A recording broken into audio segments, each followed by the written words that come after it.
Have you ever stopped to think about the people Islam cautions us about?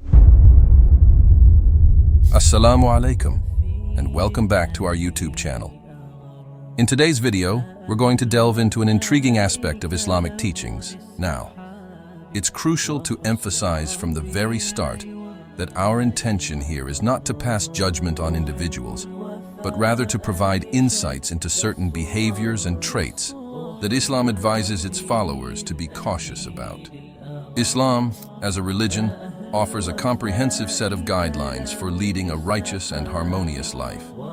These teachings include advice on how to identify and deal with individuals whose actions and behaviors may have a negative impact on our faith and our communities. By understanding these general guidelines, we can make informed choices that will help us grow in our faith and character.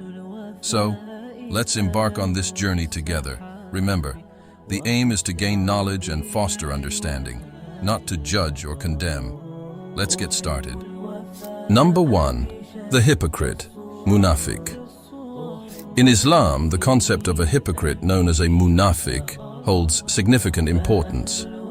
A munafiq is someone who outwardly professes faith in Islam, but conceals disbelief or harbors ill intentions within.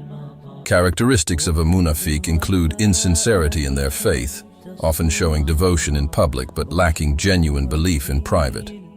They frequently engage in deceit and hypocrisy, pretending to be righteous while engaging in sinful behavior behind closed doors. Additionally, munafiqeen often display a lack of support for the Muslim community, showing disloyalty and a penchant for stirring discord. Identifying a munafiq can be challenging, as their true intentions are concealed, and only God can truly judge the heart. However, Islam advises believers to be cautious of individuals who exhibit consistent deceit, lack of sincerity, and a tendency to harm the community's cohesion. It emphasizes the importance of discerning the difference between genuine believers and those who may harbor ulterior motives to ensure the well-being of the faith and community. Number 2. The liar, kadhib. Honesty in Islam is highly significant as it's closely tied to integrity and righteousness. Lying is strongly discouraged because it erodes trust, both in relationships and the community. It can lead to moral decay and discord. Islam encourages truthfulness for fostering trust, maintaining harmonious relationships, and upholding the moral fabric of society, emphasizing its importance for both this world and the hereafter. Lying has serious consequences for individuals and communities, including eroded trust, damaged reputations, breakdowns in communication, legal troubles, social discord, emotional stress, and a loss of ethical values. It disrupts the fabric of relationships and can lead to divisions within communities. It's crucial to discourage lying and promote honesty to maintain trust and harmony. To identify different types of lies, pay attention to some signs. When someone praises you too much with insincerity, it might be a lie. Small lies that hide the truth can be found when things don't add up. Lies with important details missing should raise suspicion. If someone talks in an exaggerated way and can't prove their claims, it might be a lie. Excuses that don't make sense or repeat could be false. When someone tries to make you doubt your memory or feelings, it's called gaslighting. Lies can also be seen when someone avoids answering your questions directly or keeps breaking promises without a clear plan. Number 3. The backbiter, namima. Backbiting is when people talk negatively about someone behind their back, saying things they wouldn't say face to face. In Islam, this is a big no-no because it goes against respect and privacy. Islam teaches that we should treat others with kindness and protect their privacy. Backbiting can hurt someone's feelings and damage their reputation, which is not respectful.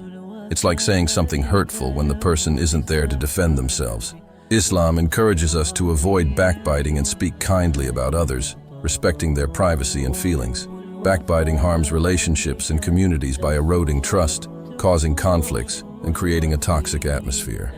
It leads to betrayal, misunderstandings, and fear of gossip, weakening the bonds that hold people together.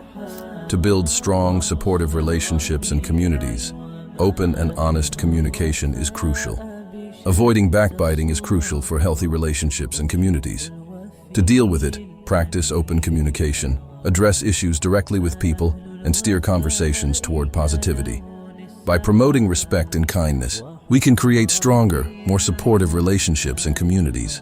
The purpose of the video is to educate and offer guidance, not to pass judgment or condemn individuals.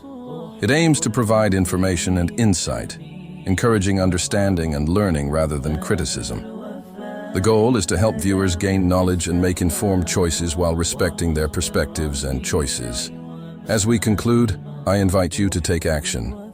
If you found this video helpful and informative, please consider subscribing to our channel, liking this video, and sharing it with others who may also benefit from these teachings.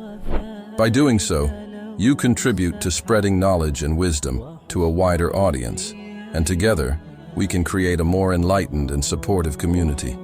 Thank you for being a part of our journey towards personal growth and a stronger faith. Allah Hafiz.